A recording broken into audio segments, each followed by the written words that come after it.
Olá galerinha, vamos a mais um vídeo do nosso canal, tá certo? Eu sou o Guilherme Pérez, seu professor de física aqui na telinha do seu celular, do seu notebook, do seu tablet, tá certo? Então vamos juntos aqui aprender um novo assunto de física que é cinemática, alguns conceitos básicos. A gente sabe que cinemática é um assunto que está dentro da mecânica, é a primeira parte, né, do estudo da mecânica. Como a gente sabe também, mecânica é uma área da física que estuda os movimentos, tá certo? Então, como a mecânica estuda os movimentos, a cinemática ela vai descrever o movimento, só que ela não quer saber o que está causando aquele movimento com aquele determinado corpo, tá bom? E assim, dentro da própria cinemática, existem alguns conceitos bastante importantes, né? Que é justamente a observação de ponto material e corpo extenso, né? O que é que diferencia cada um deles? Bem, eu representei aqui uma trajetória de um automóvel. Esse automóvel, ele pode ser considerado um ponto material ou um corpo extenso. O que é que significa, na verdade, ponto material? O ponto material é quando eu não levo em consideração a dimensão daquele veículo. É como se fosse somente isso aqui, ó, um ponto. Um exemplo.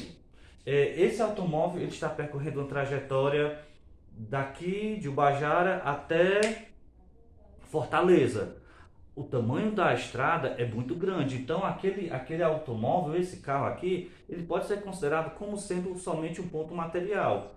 O que é que seria um corpo extenso? Um corpo extenso nada mais é do que levar em consideração as suas dimensões. Um exemplo é esse mesmo automóvel estar dentro de uma garagem. Pronto, a dimensão dele vai ser considerada devido ao tamanho da garagem, tá bom?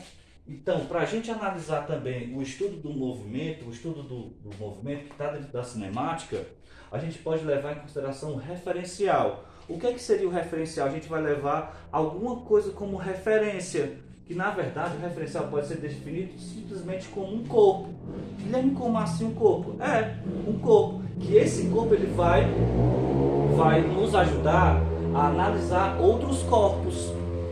Guilherme, como assim analisar outros corpos? A gente vai dizer se esses outros corpos eles estão em movimento ou estão em repouso.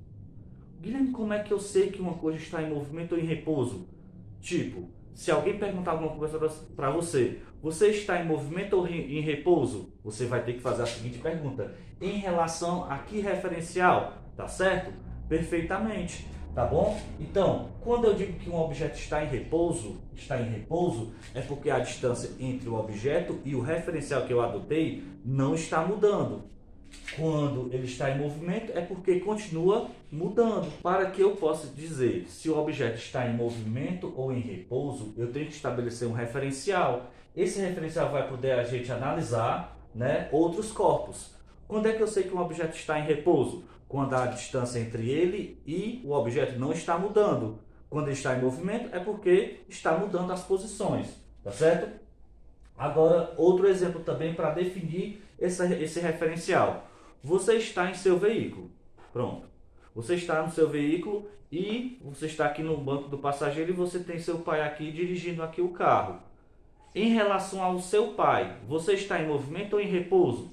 Em repouso. Por quê? Porque a distância entre você e o seu pai que está aqui não está mudando. Agora, se de repente você vai junto com o seu pai pegar uma amiga sua, em relação a ele ainda, ela está em movimento ou em repouso? Vai estar em movimento. Por quê? Porque a distância entre a sua amiga e o seu pai vai estar mudando. Então é basicamente isso.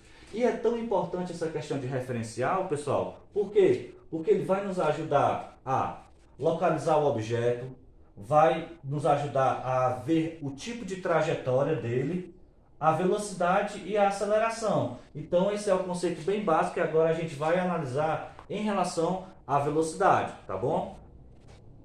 Continuando aqui o nosso assunto, galerinha, a gente pode muito bem falar da definição sobre velocidade média. Velocidade média a gente vai representar por Vm, tá certo? E nessa imagem que eu fiz aqui, eu tentei mostrar para vocês uma determinada trajetória desse veículo, né? A trajetória, como a gente sabe, é a linha percorrida pelo objeto, tá bom? E eu percebi que eu tenho as diversas posições em seus respectivos intervalos de tempo, ou seja, o objeto ele se encontra na posição 40 metros em um intervalo de tempo de 4 segundos. A posição é dada em metros e o tempo é dado em segundo devido ao Sistema Internacional de Unidades, tá bom? Então, o que é que seria o ΔS? Como a gente sabe, o delta é uma letra grega que quer dizer variação. Então, eu tenho a variação da posição, tá certo? O que é que seria essa variação da posição? É a posição final menos a posição inicial. Então, ΔS vai ser 50 menos 10. ΔS vai ser igual a 40 metros. Encontrei o valor do meu ΔS.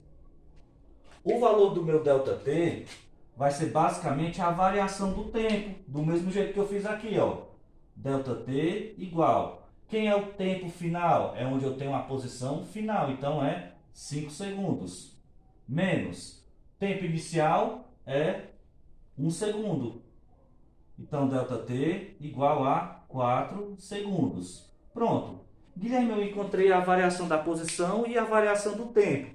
Como é que eu sei que eu quero saber a velocidade média? Nada mais é, pessoal, a velocidade média é a razão entre a variação da posição dividido pela variação do tempo, que foi justamente os valores que a gente encontrou. Quem foi o ΔS? 40. Quem foi o ΔT? 4. Então, 40 dividido por 4, 10. A unidade, metros por segundo. Pronto. Essa é a velocidade que esse objeto está percorrendo nessa determinada trajetória. Agora, uma observação bastante bacana. Guilherme, o que é que isso aqui está significando para a gente? Essa unidade está indicando que a cada 1 segundo o objeto percorre 10 metros. Né? A gente pode muito bem analisar. Ó. 1 segundo estava na posição 10, no segundo, né? No instante 2 segundos, ele estava na posição 20. Ó. A variação 10 metros e a variação 1 segundo. Então é basicamente isso, tá bom? Agora eu quero que vocês prestem bastante atenção, por quê?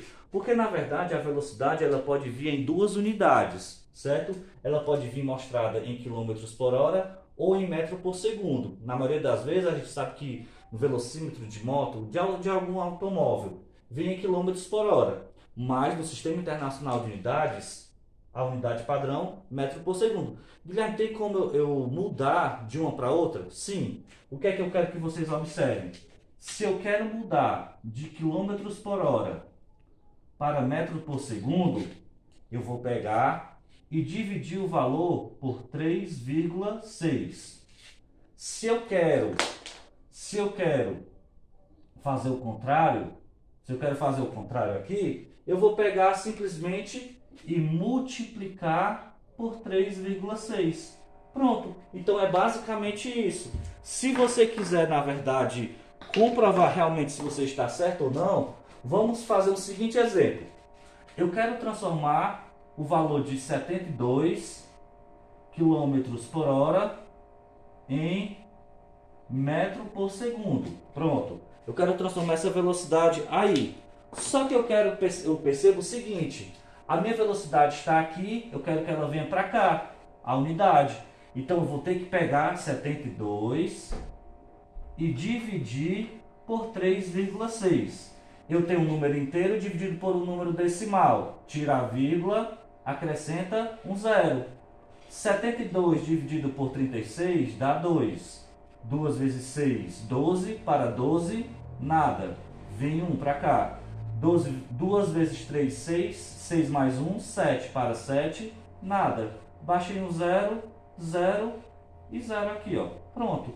Então, o valor de 72 km por hora é a mesma coisa que 20 metros por segundo.